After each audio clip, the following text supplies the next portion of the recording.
Hey everyone, in today's episode, I get to talk with a type 3 Dr. Alison Cook, and she shares how she can take on a lot and get a lot done, but there can be a cost at all of that hard work. So she wanted to know, how do I become a healthier version of 3 by taking on some of the healthy attributes of type 6? So join me today as we walk through this journey with her and discovering what a healthy 6 does in asking for help and support.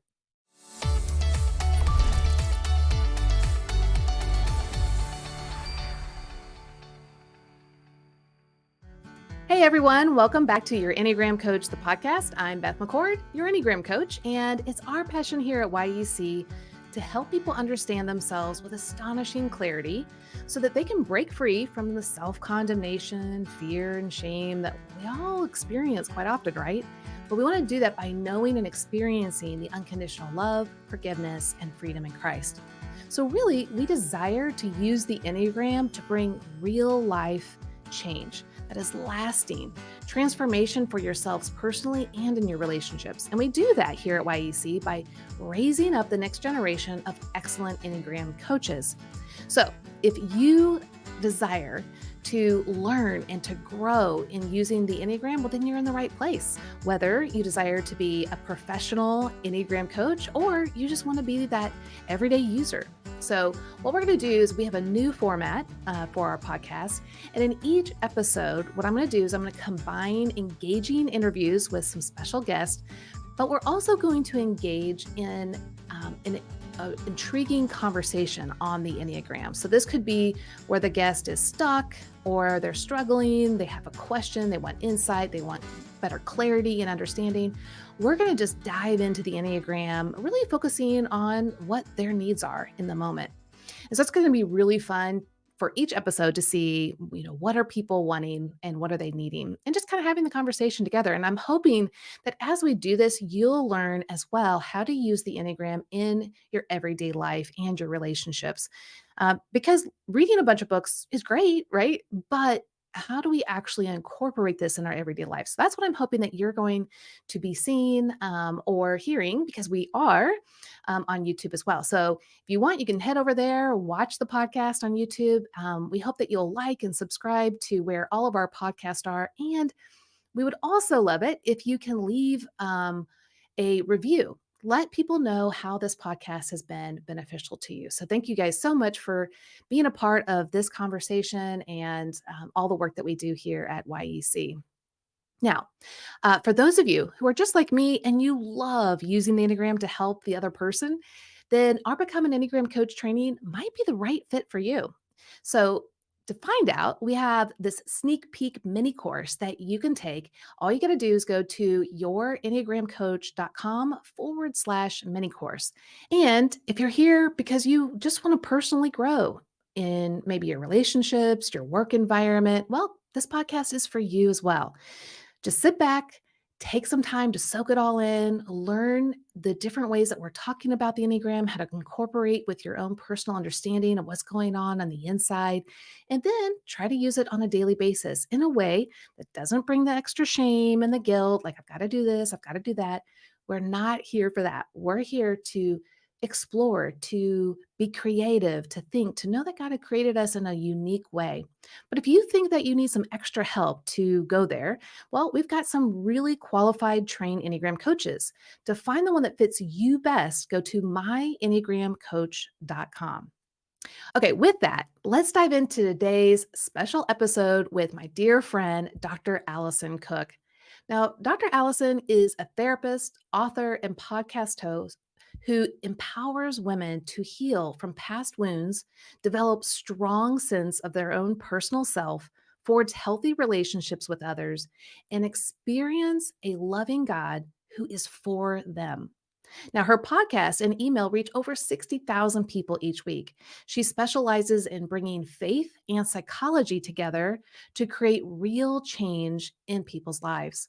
Now, her first book, Boundaries for Your Soul, is a faith based adaptation of the fast growing evidence based internal family system, or IFS.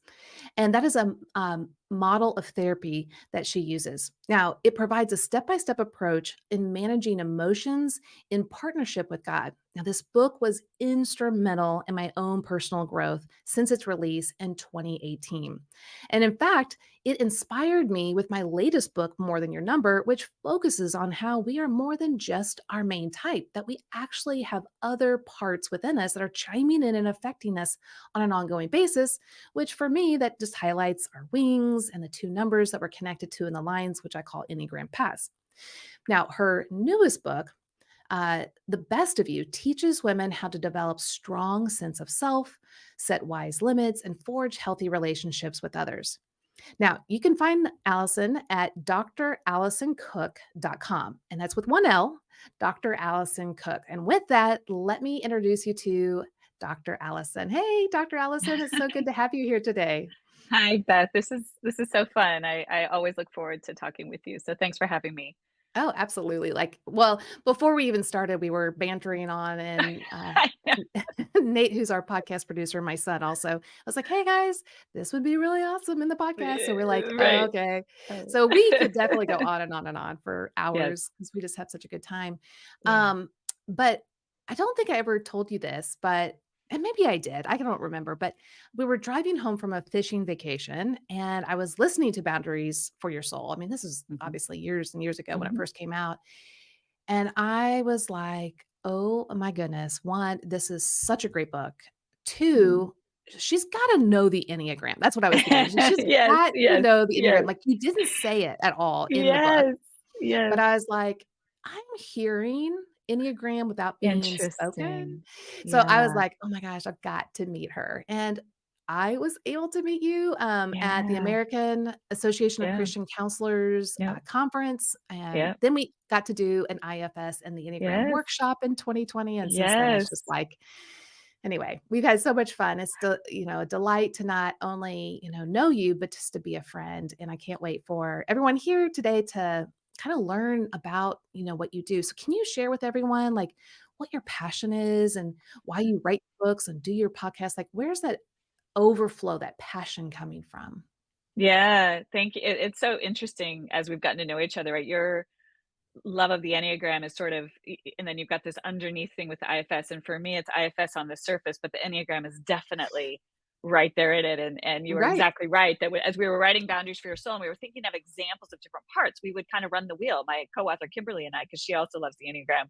We'd be like, "Okay, but we gotta think about but what about the sevens? But what about the" and that would help inform how we created illustrations of different parts, right? And then you Yeah. went ahead and created that in your wonderful book about more than your number. Mhm. So I started out, I guess not to give you the whole story, but grew up in a Christian home, and what I say in the best of you is had a really strong faith in God and a love for Jesus, and knew a lot about God. Got really into like theology and religion and college, and I didn't know one thing about myself.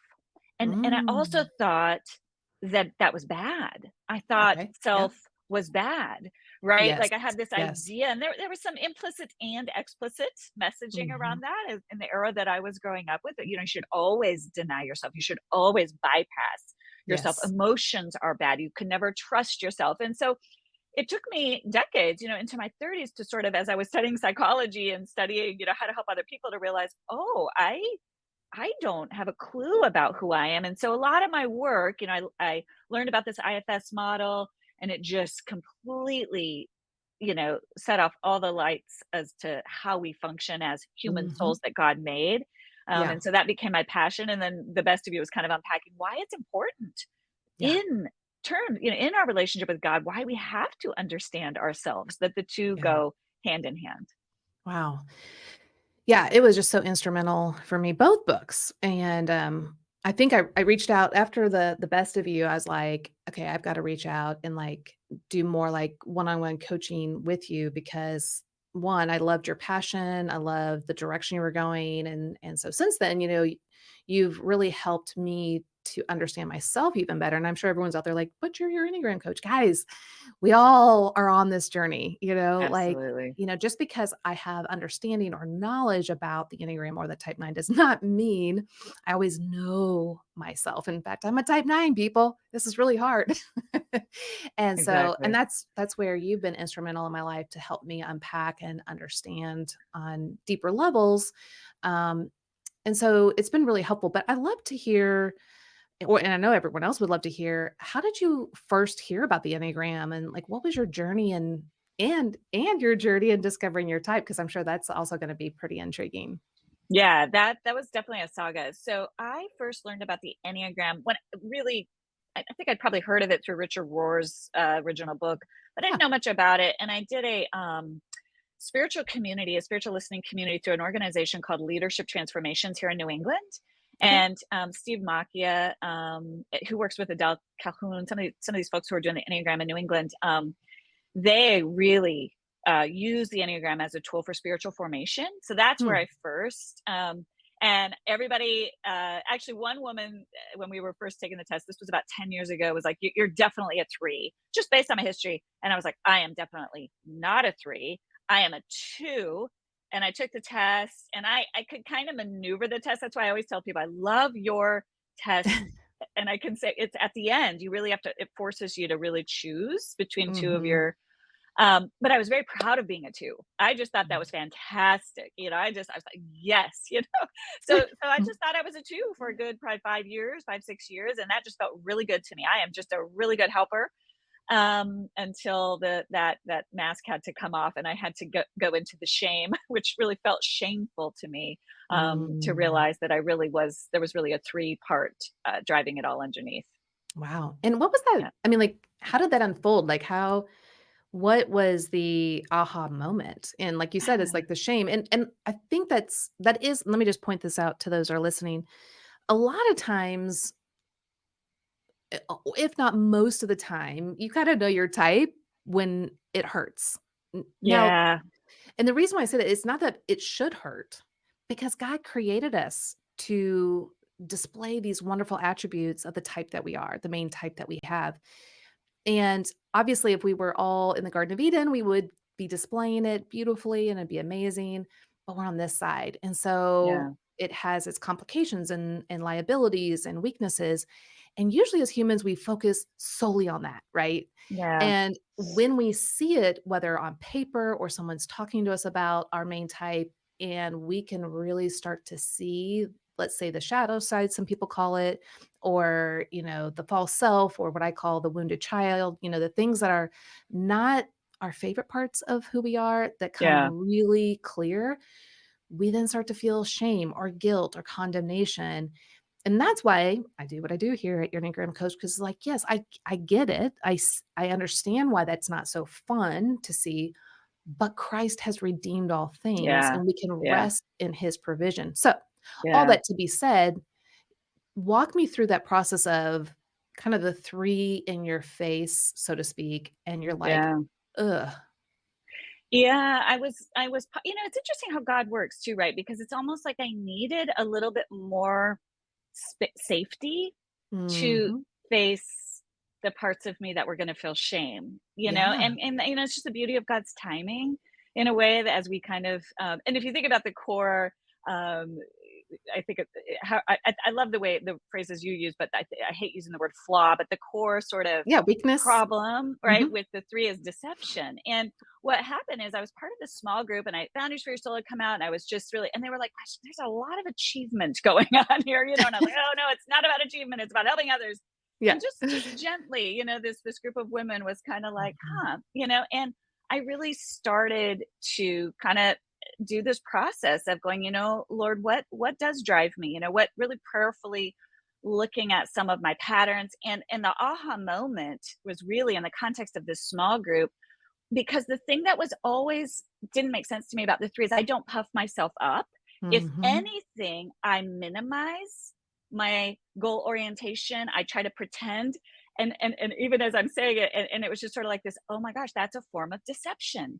It doesn't have to Mm. just be um it's that chameleon. It's right. I don't want anybody as a woman, I don't want anyone to think that I'm going for it or that I have ambitions or that I'm achievement oriented, especially growing up in a Christian household as a Right, that's what I was Christian thinking. woman.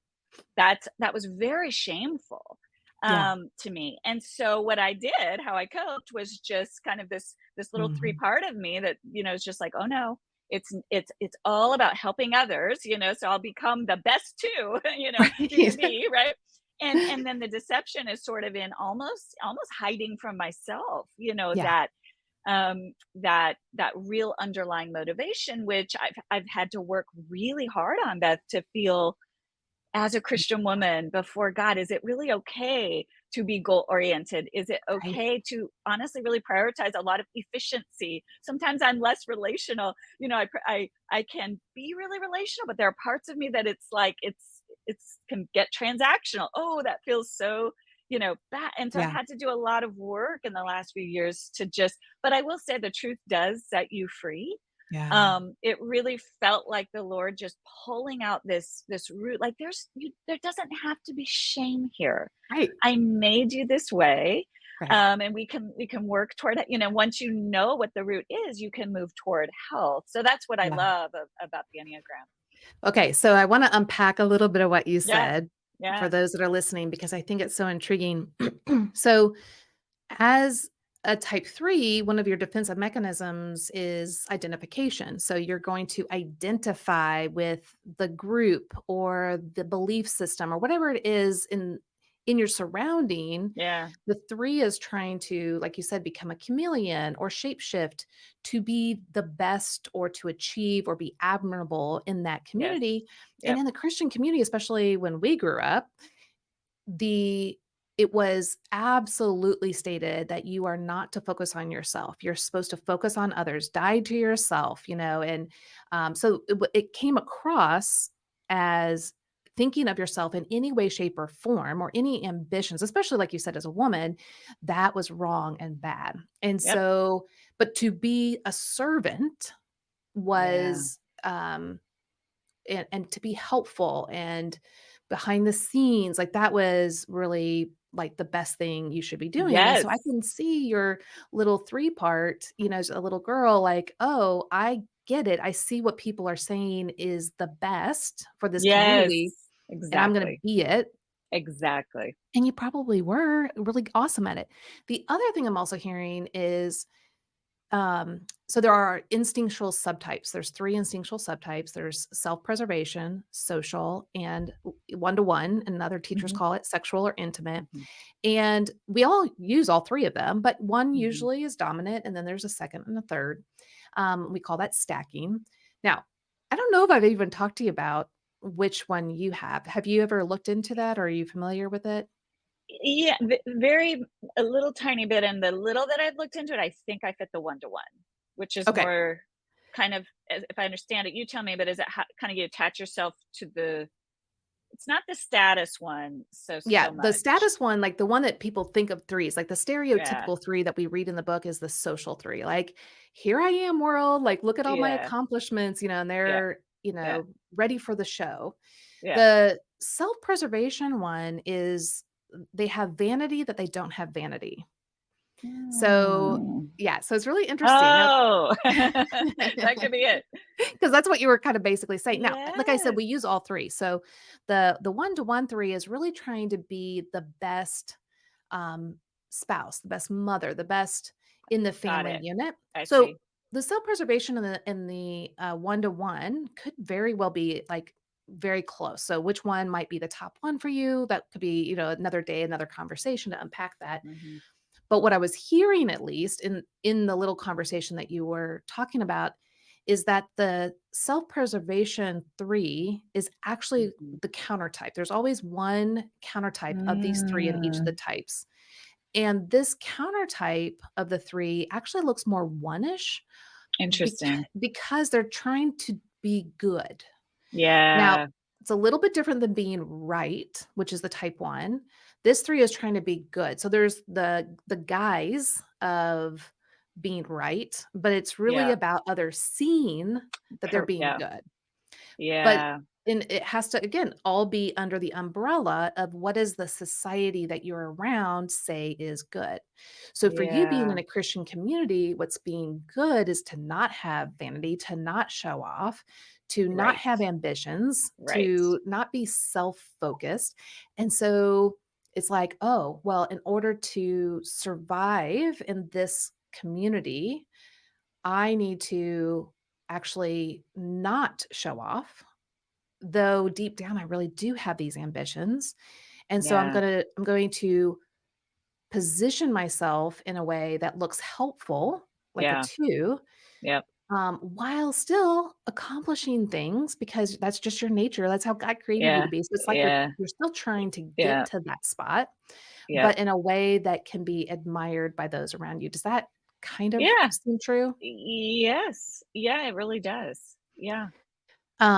And so when you're like, "But I'm not like the typical 3," it's usually, not always, because the one-to-one Interesting. 3 is still very different than the social 3. The social 3 is the one that everyone's thinking when Mhm. they're thinking 3. And, so it's really understanding why some people get confused if they're a 3 or not. Like, "What? Yeah. But when I read about a 3, I don't do that." And it's like, "Yeah, that's okay, because it's all about the motivations Exactly. behind it." And I think that's where you landed, right? Like, once you started pulling things apart, you were like, "Oh, I really do resonate with the motivations of the 3 over the 2." That the big one was with the 2, the hook is kinda wanting people, like, if people step away, you kinda want people to stick with you, and that didn't resonate at all. Right. Because for me, it was like, I don't I'm not actually looking for the relational attachment.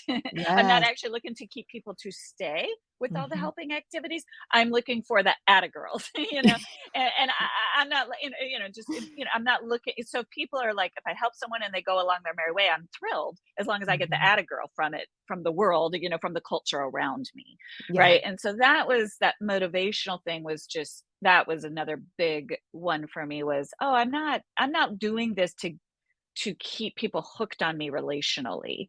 Right. That's not my goal at Yeah. all.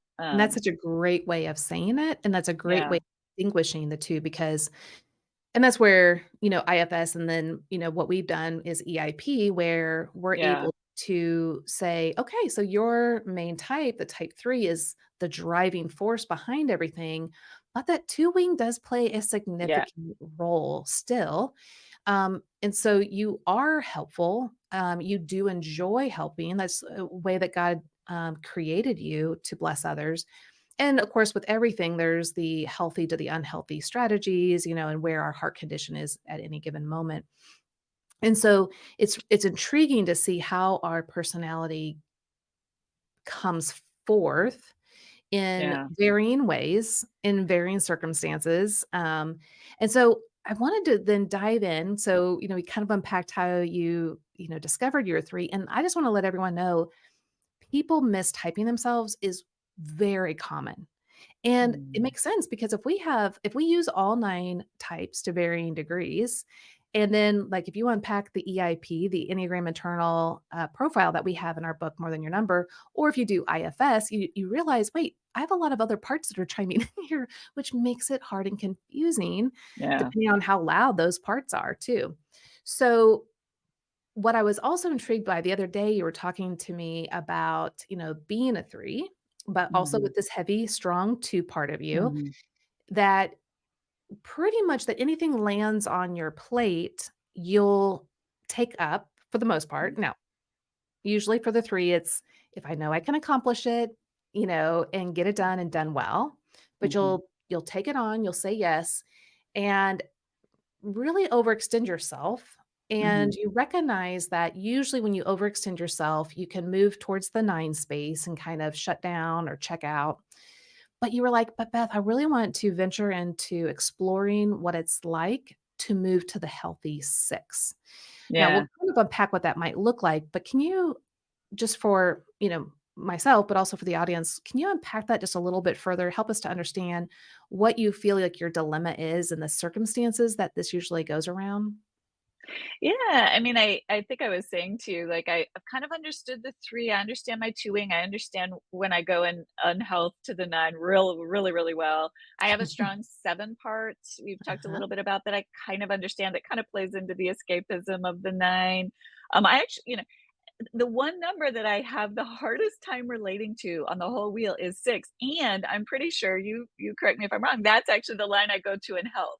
Yeah. And so every once in a while, like this last few weeks, I had a lot on my plate. I was really in kind of the and very consciously, you and I both know sometimes Mhm. I'm like, oh, I'm aware that 3 part of me right now is getting the job done. And I'm aware that, much more consciously aware of when that part is really dry. But it's like, okay, it's for a limited amount of time, and I'm gonna really need to take some time to, kind of unwind in a healthy way after this season. But I was I'll be like, what would it mean to go to 6 right now? And I honestly kind of have Mhm. this big question mark. And the only thing I'll think about, and I have a little bit of a part of me is a little bit like, I don't understand that, is I think sixes are really good at asking for help. I Mm. think they're better at creating networks and systems around them as opposed to being sort of a lone ranger. I've just have a self-sufficiency chip that will not end. It is very hard for me to delegate. It's very hard for me to get support. I thought in the height of when I'm overextended, I'll look at my text and I'll have, normal, some friends, 20 texts from people asking for help, and I'll just bing, bing, bing, bing, bing respond. I cannot imagine just sending a text saying, "Hey, I need help." Like, literally, I kinda go deer in the headlights, and Mhm. I'm aware that that is sort of a incongruent. I do know how to schedule. I think I was saying to you, it's not like I've learned how to schedule support, and Yeah. that's a good coping tactic for me because I won't ask for it. So if I Right. have an appointment, I'll attend the appointment. Um, Mhm. so yeah, I think that was sort of where that I was kind of curious, like, I don't really have this sense of in my mind of what it would look like to move to that healthy 6, like, even envisioning, 10 years down the Mm. road, would it look like having Mhm. a more robust supports? I'm not sure what Yeah. to even aim for. It's just so, Yeah, feels and so foreign to me. your husband's a type We what's think he's either an 8 or a counterphobic 6. I will okay. say he is exceptional at asking for help. He is exceptional at setting up support, at delegating. He runs Yeah, a company and he's just no problems there, yeah. and I'm just like, well, that will never be me. But and so maybe it's also part of what I'm looking at. And I think it's like I'm like, I can't do it that way. So what would it Yeah, look like right. realistically for Yeah. me? No, I think that's great, and either I mean, the 8 and the 6 can be the 8s are incredible delegators, Yeah. um, and the 6s are great in asking for help, and they will delegate once they establish the trusted network and stuff, so I can see, yeah, how, probably he has, a little bit of both of those, but the reason why I was asking is because how different I'm sure he is, like, whereas Jeff Oh, is we know he's a type 6, and he is so good at asking for help, and I'm just like you. And so as a 9, I don't ask for help mhm. because I don't wanna bother anyone. Like, I mean, if I don't wanna do it, why would I ask someone else to do it? That's such a, like, Yeah, I relate. accommodating, like, you Mhm. know, feature of mine. But then I have a very strong 3 part of me that is Mhm. like, "You know what? I can get it done." I'll just, put my nose to the grind and let's, like, get it done. Yeah. And, but it ultimately doesn't help or work. I mean, it might work for a season, but it ultimately leads to some form of burnout. But I'm Mhm. just like you, and I'm like, I don't know what it really looks or feels like to ask for genuine guidance and support and help.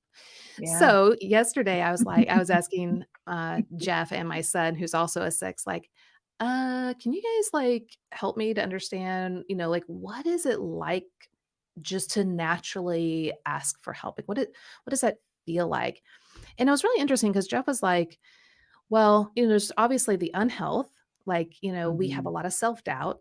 And Mhm. we don't trust ourselves. So we go looking for help and security and guidance to feel safe and secure to move forward. So he's like, there's that. But he said, no, on the healthy side, yes, we recognize in the reality of life, because they're very much realists. I know a lot of us experience success as pessimists, but they're realists. They're like, Mhm.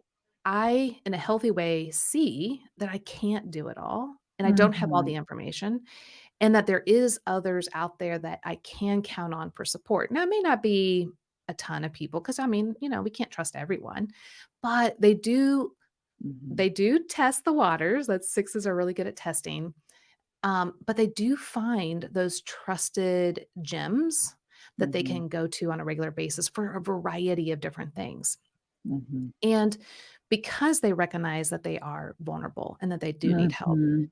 I think where I would love to go, because it's like, you're probably like, well, I know that. That sounds great, but I still can't do it. But what I wanted to do was to ask one, hearing about the six moving towards their own health and asking for help and being in reality, what what feelings or thoughts or inclinations, like, what does even your body feel like to think of it, to ask for help? Like, Yeah, I wonder, I was thinking when you were describing it, how a 6, I wonder if that realism means they're also discerning, mhm, because right, so I think immediately where I went in my body when you were describing that was actually just last night. My husband said we were looking at that research about friendship that says, it's the 5, it's Dunbar effect, 5, 15, 20, and you have these circles and who are your inner 5, and then you have like your trusted. And I went deer in the headlights because I was like, I have tons of friends right. as a 3, right? But are they, it's taken me years to go, wait, what is the difference between a trusted friend Yeah. who you can versus just people that you make happy or do tasks for or just Yeah, right. right? Because I also have in the Strength Finders a little bit of, I have a lot of empathy and a little bit of woo, right? So there's Mhm, that piece. mhm, And so I was just listening to you thinking, I wonder if some of what I'm thinking, the word that kind of came to mind was just being really discerning mm, and strategic, right? It's not just asking for help willy-nilly. It's who are those couple of people I really trust? And that feels a little bit more manageable. So I think when you were talking about the realism of the 6, I actually kind of felt like, oh, right. It's not just that you trust everybody. It's mhm, that you're pretty judicious and discerning about, no, these are a couple of people who are kind of in this different category of, oh, and if I could kind of mm, mentally almost kind of, kind of yeah, put a little different circle around those in my mhm. in my mind. Yeah, and Um, one thing I've noticed with Jeff, and I'm sure other sixes, but of course he's the one I see the most, is that he has several of these most trusted friends, but different categories of life. So there might mhm, be a trusted person for the business, getting information mhm, from them on direction for the business. And mhm, then there's relationship, there's inner work. And so, but it's taken him time, like you said, mhm. discernment to find those few people Yeah. that are trustworthy and wise enough, not that they're Mhm, perfect, and mhm. maybe that is, I know, like, for me, it's like, well, but then, who's the perfect right one? It's like, okay, again, the realism. Okay, it's not that they have to be perfect. And now as a 6, when they're not healthy, they're gonna be suspicious of anyone that's not. Oh, interesting. So, again, it's all about the health, and when they're Interesting. healthy, they recognize, I can't demand this person to be absolutely trustworthy. They are Right. human too, but they have a lot that they can offer me. So is a 6, there's strategy involved, is what I hear. Mhm. Are they a, because 'cause they're a head Yeah, type? they're a head type, and Is it's that right? all the whole strategy is around preventing and eluding anything that could like any negative outcomes, okay? And of course, it's worst case Interesting. scenarios at the ultimate, but it's really just anything that's they're trying to prevent any negative thing that might come their Yeah. way. So they're thinking ahead. But here's what's so interesting about the 6 is they have incredible discernment that you're talking about. Like, my mom's a 6, my son's a 6, my husband I'm just, like, surrounded by 6s. They are so discerning, but what's happening, internally, the record player message that's going on internally is, "Don't trust yourself. I can't trust myself." And Oh, here's the reason, is because they have that inner committee that it's chiming in from all different directions and insights and perspectives, and so it's like, "Well, which one do I trust?" But h right. but ultimately, their true self knows the direction they should go, or they at least know that they need to go get help in a healthy way.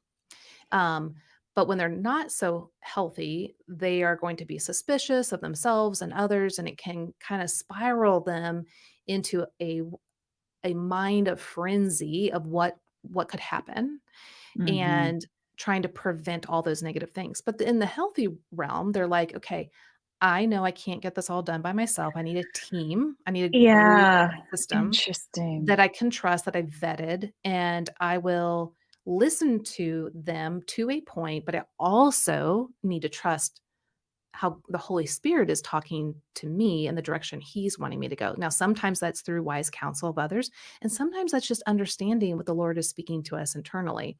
And that Mhm. ultimately for the 6 is the direction of their health, is to listen to themselves and to trust that Yeah, wise part of who they are, that discerning part. And so for the 3, how does that land on you? Because really, you're wanting to go to that higher part of 6, right. but you're a 3, right? So it's a combination. How does that information land on you as a 3, and how could that be It's beneficial? That's super helpful in a couple of ways because I never thought about like so for me I would trust myself before I would trust somebody else. So there's an opposite, right? The Mhm. self-sufficiency is I'll just get it done myself. Yeah. That'll. Um but what I like about what you're saying that is helpful to me is I think how I've thought about asking for help is I'm thinking about it from this heart way, this Mm. heart-centered, and rarely there's something about when you said they actually are really good at they almost in order to manage their inner committee, they set up a trusted outer committee, and Right. there's something about I thought, "Oh, there's wisdom in having a committee Mhm. Mhm. of maybe 3 to 5 people that you've appointed." So in my case, it would be because I know I ultimately am fallible and I need it's not so much an emotional I mean, I will die before I will, drop a ball. Mm. And Right. so it's rarely the kind of like you're doing it's when I have a need, it is more like I need it's like a virtue that I'm Yeah. aware of Yep. that it's wise to have a committee to and my husband is one and I have my sister, it's not that but it's like to go, "Hey, can I bounce this off of you?" Mhm. Right? There's a discipline to Yes. that, and that there's something about what you're saying that I hear in the 6, it's a self-preservation, there's a discipline to it that resonates more with and again, maybe this is kind of a gendered thing, being a woman, it's less like a emotional support in a Mm. way. Mhm. It's almost more because what I'll notice is, like, let's say I'll go to my sister or to and my husband will just pry the ball if I'm juggling, he'll just pry the and it is painful, and I feel for him. He's like, "We're putting that down. We're putting Yeah. that down. You're putting Mhm. that ball down," because Yeah. and we both are hard workers, but he just Yeah. is so much better at the balance. Mm. And so I do have a couple people, but beyond that, just in terms of friendship, what you're helping me identify is it might not be for me that in the moment I'm gonna send out an SOS for emotional support. It might be that I have a couple of people that I trust to say, "Hey, my plate is full. I need another set of eyeballs on kind of the different Mhm. things I'm doing. Can you help me make wise decisions? Can you help me be discerning? Can you help me go, hey, Allison, even if I don't want to hear it, like you're overstretching. Even Yeah. if you can do it, doesn't mean you should. Like that kind of feels good to me. That I don't Okay. know. There's something about that. Yeah, let's unpack that, because why Yeah. okay, so why would that feel good? The reason why I'm asking that, because typically, as a 3, when you're not in your healthier spots, that's why I'm like, "Okay, let's talk about that," because that's a very healthy thing to say as a 3. when you're not as healthy, so there's going to be moments where getting help is going to be really hard and challenging because the 3 is all about the image that they're competent and capable and Mhm, efficient and can get mhm, it done. mhm, So by asking for help, you're mhm, freely admitting I'm incapable to some degree and vulnerable. mhm. All the things that can really be fearful for the 3. But Yeah. I love the fact that you're like, "Oh, wait, that feels good." So how did you get there? Like what Because brought you there? yeah, and it's something you just said, because what I cannot do, what feels weak or is in the moment of need, it is impossible for me, it's almost impossible for me to send a text saying, "In that moment of vulnerability, I Yes. have a need." So what's getting me there is the idea of its strategy.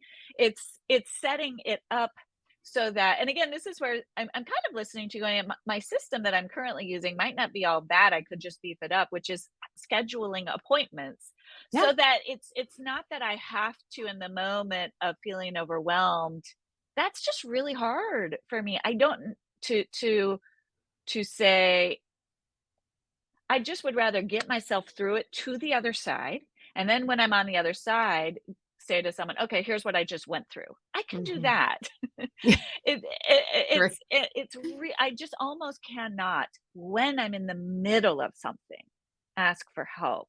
Yeah. But what I like about kind of thinking about it from that strategy is if I had a committee of 2 to 3 people, it even if I can't get myself to do it in the moment, if I'm regularly checking in and they know me well, they're going they're gonna start to pick up on some of those cues, if that Yeah. makes sense. Yep. And I think what's also all of that's just amazing. I think also for the person that you're working with or as a friend or whoever is gonna come alongside you, and there could be several people, like you said, is for them to ask the right questions to a 3, right? Mhm, And for them to understand the type 3 makeup mhm, because honestly, what could be really challenging for the 3 is that you might meet with that person and be like, "Yeah, things are going great. Like, I got mhm, this done. I just turned it because I know you just mhm, turned in a manuscript mhm, and like I'm killing it. Like everything's fine." Because in the moment you might feel fine. 7 or mhm, 3s are the most optimistic on the mhm. Enneagram and they have lots of Yeah, confidence. And so it could be so if you are, hanging out with someone, they're like, "Oh, great. I'm so glad you're doing well," and completely miss the exactly. actual underlying thing that's really going on because it's not just that in a here's the thing about deceit with the 3s. It's not that you are trying to be deceitful. It's not that you're trying to keep something from them. It's that the 3 does it to themselves first. Exactly, exactly. And so We don't then know. right, and so then you're, like, saying, "Hey, Yeah, things are I know, great," I know. and then later it's like, "Wait, things aren't great," or the person's like, "Hey, you said they were great, but they're not." It's like, "No, I'm not trying to be deceitful." No. I Yes. in order for the 3, as a child, for them to quote unquote "succeed," they Mhm, needed to push aside their identity and their emotions to take on mhm, whatever identification they thought mhm, they were required to do to be successful. And mhm, so that's what I'm really hearing from you as we unpack all this is that 2 part of you really needed to shine to feel safe and mhm, secure. And it wasn't that you were pushing your 3 authentic parts of you aside because you are trying to be deceitful. You're just mhm. trying to survive, and that's the way that you knew how to do it. That's how you survive. My It's so interesting listening to you because 2 things came to mind. One is I had a friend at some point telling me how what's really hard for her about threes was that they don't share in the messy middle. They tell you what's happened afterwards, and I remember thinking, "Oh." But it's funny because what my husband will do, like, if I'm going through something, he kinda knows before I do. Because the more I'm going through, the more I'm like, "I'm fine." Right, That's how I'm coping. right. And he started saying, "Okay, 2 weeks from now, we'll have a conversation about what's really going on." Mm, Great. But what's nice about that is it's non-shaming. Because again, there's that yes. shame of, "Oh, I'm." And I love what you said because it's so true. The person we are deceiving the most is ourselves. Mm. And we're not, and it's so much work to consciously, like, I've grown so much just to be able to go, I'm probably not fine, and I'm also fine. And Right. 2 things can be true, and it Yes. doesn't mean, and I am gonna need to cry about this a week from now. Right. I am. Yeah. That's real growth for me. Well, and that's I how it was when I work with you. It's like in the moment, I'm like, "Yeah, da, da, da." Oh, wait. Like, wait, I thought I was doing okay, but man, and then, like, a couple days later, I'm, like, falling apart or whatever, you know? Yes. Yeah, it's because the 9's trying to suppress everything, and the 3's like, "I'm gonna ignore it just to keep focused and, like, go."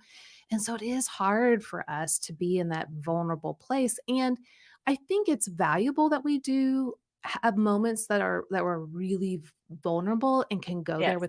with that Yes. safe person, that Yeah. person that doesn't shame us or knows that we're gonna shame ourselves, and they're there to, like, really walk with us. But that's far and few between, and so I think I agree with what you're saying is that if I set up times to have people walk this journey with us, Mhm. and they know that, because we're all to some degree not okay, right? We're on this side of Mhm. heaven. And that doesn't mean that we have to unpack all the dirty laundry all the time, but it's like, "Hey, how are you really doing?" Like, what is your like, I think what you were saying is having someone say, "Hey, show me what's going on. Like, what's on your plate? Mhm. Can you tell me why you chose these things?" And not as a judgment, just as a curiosity and Yes. exploring it with you and Right. helping you kind of as a mirror back. Like, so tell me, how is this working for you? Yeah. What does it feel like? And again, if some of it might have to learn later and you look back, but then how do we use those lessons to move forward in a different Yeah. way without the shame and the judgment? It's yes, because the hiding from yourself also, you can hide from yourself all that you're doing. One Yeah. of the things, like, both my husband and my sister, who are kind of have become, as my sister's kind of understood the Enneagram, I'll say, "Oh, I got nothing done." She'll be like, "What did you actually get done today?" And I'll tell, and she'll be like, Yeah. you know, and there again, there's no shame, but it is that second set of eyes and ears. I'm curious, Beth, for you, and because I think we're similar on this with the 9 and the 3, but if I were to, I do need people with whom to have the emotional vulnerability. However, if I were to discern in the moment that that wasn't really going to be what I needed, I can just so quickly, um, Mhm. and that's that need, tremendous need for, and I'm sure everyone's that way to some degree, but that ability to just immediately pivot and go, nope, Yeah. I'm going to put back on the I'm fine, because I guess what I'm trying to say is there's a lot of sensitivity underneath. And I was looking through Yeah. your materials, and you talk about how the 3 actually underneath has a fair amount of loneliness, a fair amount of these it's not that we don't have them. Right. And that's that chameleon, and it, again, it can feel shaming, but it's like, whoa, it's almost like, for Well, me it's to go to that place of honesty is right. so vulnerable that And I'm just scary. not gonna do it at all.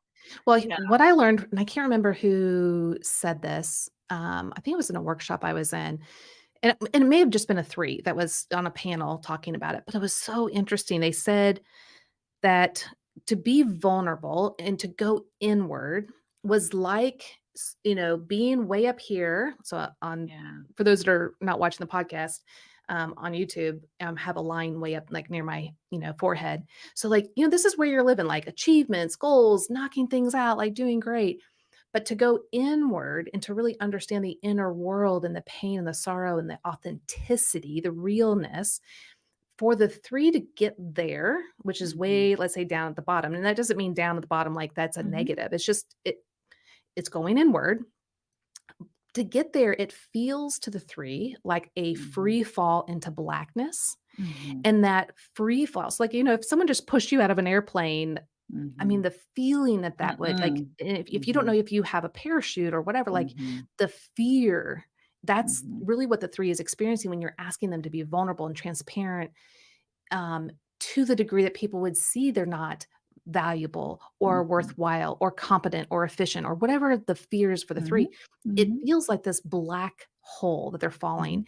and they can't Mhm. see where they're gonna end up landing. Now, Mhm. through all of the work you've done this time and time again that Yeah. okay, no, actually there is Mhm. safety in the vulnerability, Yeah. but I think it's good for the 3s to recognize that free fall feeling is Mhm. natural and it's Mhm. okay, and it Mhm. doesn't have to be shaming because usually what the 3 Mhm. will do is they just bounce right back up. Once they start to feel the free fall, they're like, Mhm. "Nope, sorry, I'm just gonna Mhm. go to another task, I'm gonna do Mhm. another thing," Yeah. and on, and so they don't usually allow Yeah. themselves to hit the vulnerability and the reality of the situation because Mhm. of that free fall. Does that resonate? Yes, and I had, to learn. I remember in my 30s, the first time I hit that real bottom, and it was scary, and I Mhm. had to learn how to receive care, primarily through a therapist, Yeah. spiritual direction, spiritual community. That works, and that's where I learned. I was like, "Okay, I cannot not go there." And these are safe people, but again, those Yes. aren't friendships, right? Those Right. aren't reciprocal friendships. So I'll say to people sometimes, I know how to give support. I know how to receive support from experts. Yes. The two-way, the in the moment two-way reciprocity of human friendship is very hard for me. Mhm. Mhm. And I think it's in part because what you're saying, it's like I had to teach myself how to go into the painful emotions Yeah. that and I did that through the course of receiving care from trained because that's just how sensitive it felt. Yeah. But it's still just, yeah, because if you think about a two-way friendship between two girlfriends or and I'll watch sometimes women, and I know Beth, you probably relate to this. I'm like, how do they do that? Where there's just this Yes. ongoing sort of like, I'm having a bad day, and I'm like, I can't do that. It's too vulnerable. I need to be okay. And then when I'm not okay, I can do that, but I have to really think hard about how to do that. It's Yes. I can't do that in between. And so sometimes that's part of the loneliness, right? Right. It's Exactly. yeah, And I really appreciate, all that you're saying because I think so many either 3s out there are gonna feel like she is speaking exactly my life, Mhm. or someone who is a friend or a partner or a business associate or something with a 3 like, "Oh, wow," like they're so capable and competent and yet can also feel so lonely, but at the same time not see it or recognize it until I wouldn't say it's too late because it's never too late, but until it really hits in a hard way. And I think yeah, that's what you were saying. Like, Beth, I know that I can take on a lot and I can do a lot and do a lot well, but there's usually a cost at continually picking up all these different balls and juggling them and learning, and that's this whole conversation is learning how to move to the healthy 6, yeah, to have the discernment to find a few good friends because like you said, yeah, yeah, well, 1, kudos, honestly, that you got help from a therapist and a spiritual director because a lot of 3s, they won't go there. yeah, And I would say for a lot of 3s that are listening, start with a coach. They're yeah, not a therapist, they're not gonna go and unpack some of the wounds and the tragedies, but at least you're having someone enter your vulnerable space yes, as a coach, and it feels safer for the 3 to start there, and then I would definitely say to unpack more to a therapist can help you get to that authentic part of who you are. They're the ones that are gonna let you know, "Hey, I need you to free fall, and I've got a yeah, mattress down here. I got a mattress, yeah, it's still yeah, not gonna be fun, but yeah, I'm here." And so I just really yeah. wanna say, gosh, thank you so much for sharing really the vulnerable spots of who you are and that you're looking for even still direction of growth. The one other thought I have that could be helpful to folks that I've noticed is with a couple of safe people, what I'll notice is time is helpful Mhm. in the sense that if we're together I have two childhood friends and my sister will get together and everybody shares and I listen and listen and I'm very present. And there's something about the safety of going last Ah, yeah. that after everybody else has, and then that I'll be able to say, yes, this is, and and that's sort of honored in that space. Mhm. That Yeah. that's just another thing I'm learning, that I won't be the first person, but Yeah. if I'm in a group that's where it's really where that vulnerability is being honored and I watch it and I see that it's being honored, then I could, Yeah. kinda poke in with a little Yeah, bit because of a you can tell, like, is this safe or not safe? And yeah, what's funny is I would say as a 9, it's a little bit different. What you interesting. said, I'm like, "Oh, that makes so much sense." Because the 3 is, like, trying to gauge the atmosphere, the people, the group, the dynamics that are going on, like, what's successful here? And if they're being open and vulnerable that, "Hey, I have my own issues and scars and stuff," like, "Oh, this can be a safe place for Yeah, me to be authentic." right. So that's really but for me as a 9, what usually happens is I have a sign on my head somewhere. I don't even know that it was put there, but it says, "Please dump everything onto me. I will listen without judgment. Ah, I will receive you as you are." And so people feel super safe with me. But what's interesting, and most 9s, they might chime in, like they might email us and say, this is so true. But for most 9s is they never sense or feel or hear the other person asking for the 9 to share their life vulnerably. So we don't feel interesting. that people really want to know us. Or if we start Oh. talking, they'll like, "Oh, yeah," and they'll, like, go on to a different tangent and cut us off. Oh, And so that's we are like, interesting. "Oh, they really don't wanna hear us." They don't give us the space that we give them to just say all they need to say. And so we think, "Oh, they don't want me to really share. They don't really my presence doesn't That's really so matter. My story doesn't interesting. really matter." So for people to say, "I'm interested in you, share what you want," and give that ultimate space for the 9 and to look actually interested, not like look off in Yeah. the distance or something.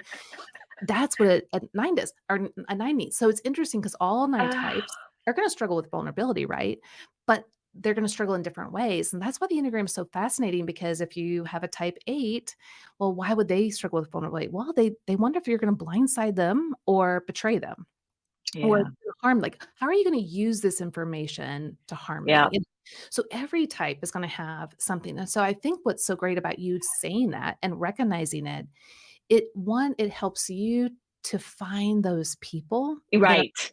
that are willing to be vulnerable ahead of you, because you're Yeah. gonna do other things ahead of them that are hard for them in different categories, but in this one category, that's how they can support you. That's so interesting, and I love what you're saying, that for you, that actually could be a deterrent for the 9. For the 3, it's sort of like they're setting the norm of, "We're people who do this. We're people who don't shame each other. We're people who where this is," which then allows me that's so interesting. I love what Mhm. you're saying, to look for that then. Yeah. Because I've noticed that this last year or 2, I'm like, "Oh, if I'm in a group where I trust the people and they're kinda doing this, okay, I'll do it a little Mhm. bit," this Mhm. is so Yeah. that's super Uh, helpful. well, thank you so much. I mean, this has been such a fun conversation. Yeah, I mean, you and I could go on I forever. know. And hey, who knows? Maybe they're out there going, "Yeah, please go on." Well, Yeah. we gotta we gotta wrap it up. We've got work to do, people. No, just kidding. Yeah. Uh, the 3 of the 9, like, we gotta get after it.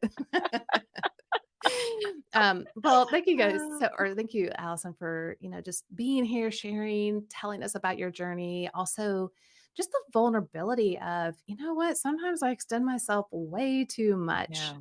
in Yeah. good ways, but Yeah. in ways sometimes I don't even No. recognize. And how do I ask for help?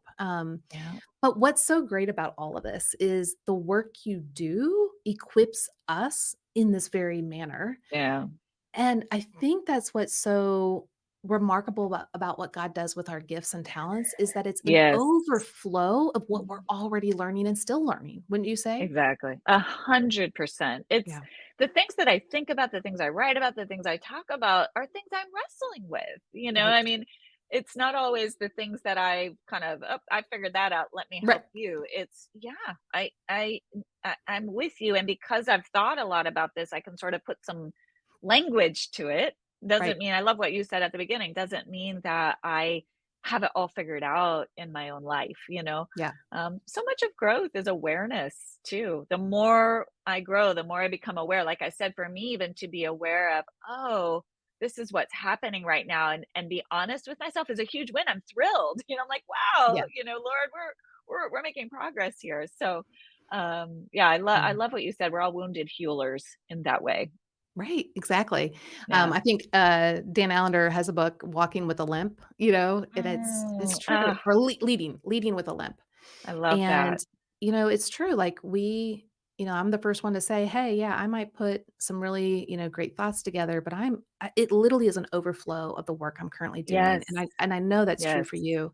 Yes. So with that, I would love for you to tell people again, the books that you have, the podcast, where people can find you, what you offer, because I know a lot of people are going to really resonate with what you're saying. They want to connect in different forms of what you have going on. So share Yeah. with us what you've got going on.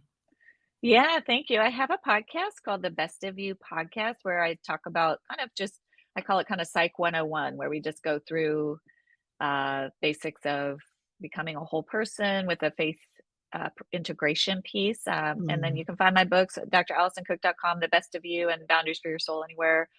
Books are sold, and I have an email that I send out every Thursday. You can also sign up for that on my website. So, Oh, that's so great. So yeah, so yeah. Dr. Alison Cook and with one L, Yep. .com. You guys can find her. So hey, thank you so much. Of course, I will Thanks, probably get Beth. off of this and box you like, hey, Yeah. we'll just talk away, Yeah. Yeah. which is such an honor and a privilege to have you as a friend of mine. So thank you so Likewise. much for being here today. And I'll see you See you and next week. see you next week in Nashville. Yeah, that's awesome. Okay. Thanks, Allison. Okay, so I'm going to take a brief moment to then now talk about what I was thinking behind the scenes when talking with Allison, kind of some of the coaching insights. So, one, Allison's done a lot of inner work as a type 3, which is remarkable. And even so, what you can hear is the pain, the struggle of feeling the need to always shapeshift around the community that she's in fear that they may think less of her. And so every time I was hearing, her have a breakthrough, I wanted to pause and celebrate, but also hear how she got there.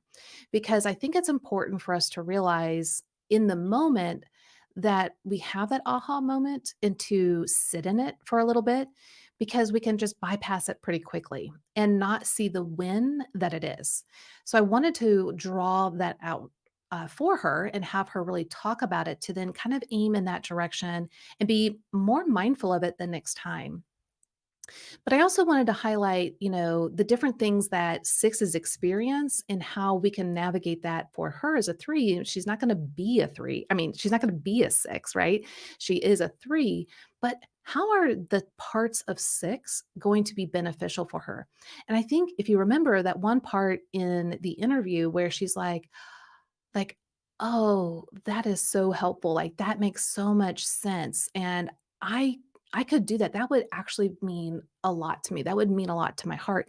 And I was like, "Wow, here's a 3 that is saying setting up a small group of people, a community, that I can be vulnerable with, I can be transparent with, I can go to the hard places with because I know they're safe, because I vetted them, because I've taken that time, that feels safe to me, that feels good, and that was remarkable to hear that from a 3 because that was a real aha moment for Allison, and so I wanted to unpack that with her as well, because it's so easy for the 3 to quickly move past that and go back into the normal typical strategies, and so for her to pause and to really reflect on what that means for her and why that would feel so safe, she can hopefully then take that, the next step further, and for us to unpack that, down the road.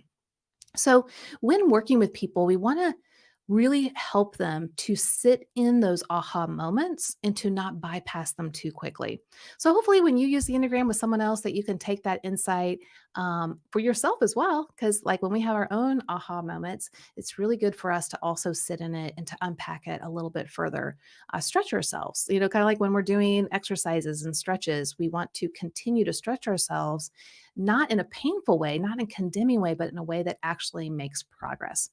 Well, thank you guys so much for joining Allison and I today. I hope that it has been a blessing to you. I know for me, just to talk with her and unpack what it's like as a 3 to be vulnerable and to get help and to ask for help. Like, why is that such a struggle? So I hope today was really enriching for you. And I think one thing is to see how Enneagram coaching really takes you that next step, right? So we can read a lot of books or listen to podcasts, or we can watch YouTube videos, and all of that's really helpful. But how do we implement it in our everyday life that is tailored for us, for our type, right? Or our circumstance? And that's where a certified Enneagram coach can be really beneficial for you. So if you're out there and you're like, man, that is really helpful, and I feel stuck or I need clarity in something, then go find one of our certified coaches that are going to be an excellent fit for you. That's at myenneagramcoach.com. And you can find lots of different coaches. You can find specifically for your type, or maybe they're in your region, or there's lots of ways to filter out and to find the one that fits you the best. But you might be out there going, wow, I would love to sit across from someone and to share the Enneagram in such a way that really brings them that clarity, that understanding, and moves the needle in their life for real transformation. If that's for you, then our Become an Enneagram Coach course might be the right next step for you. And to kind of get a sneak peek of what that course is like, we have a free mini course at yourenneagramcoach.com/mini course. And it's going to really help you to unpack what that training is like, but it's also going to give you key insights of what you can do and how you can use the Enneagram right now in another person's life. Well, I hope today's interview with Allison was just as meaningful and impactful for you as it was for me. I really enjoyed it. Join us next week as we will be with another special guest and unpack their story and hear more about their type and see, where our conversation leads in helping them get clarity and understanding. But always remember, the Enneagram reveals your need for Jesus, not your need to work harder. It's the gospel that transforms us. Thank you guys so much for joining us today. I'll see you next time.